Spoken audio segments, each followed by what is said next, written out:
моля, бървинки. Здравейте, мили деца и родители! Решихме да ви покажем една супа от отровни боровинки. Да, супа, която се прави от отровни боровинки. Така, правят са фасулски.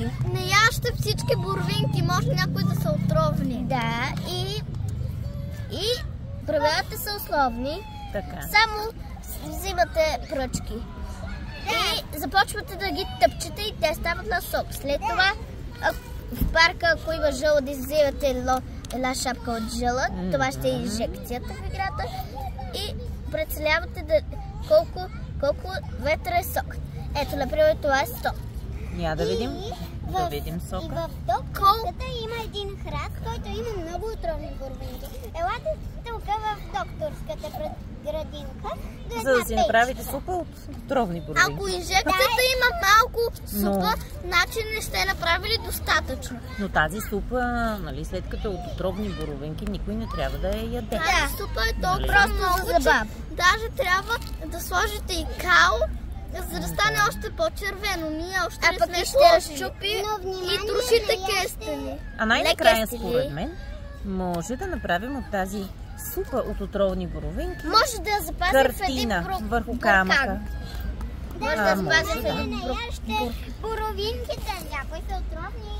Да. Не знам дали тези са отровни, но да не рискуваме. Точно така. Мъдро е, когато не знаеш, да не рискуваш. Може и да не са отровни. На мен ми харесва как се е оцветил този камък. Свърши ли видео? Много живописно. Вече всички знаете как да си направите супа от отровни боровинки. Ето така изглеждате бебедецата боровинки. Защо гледаш? Заповядайте на нашата презентация.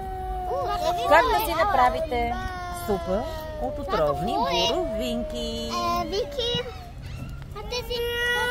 Ето тук имаме вече и доста многобройна публика.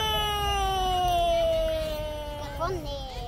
Какво? Вайдай се! А на вас, скъпи деца и родители, пожелаваме разкошен следобед. Разкошен следобед и от мен! До нови срещи!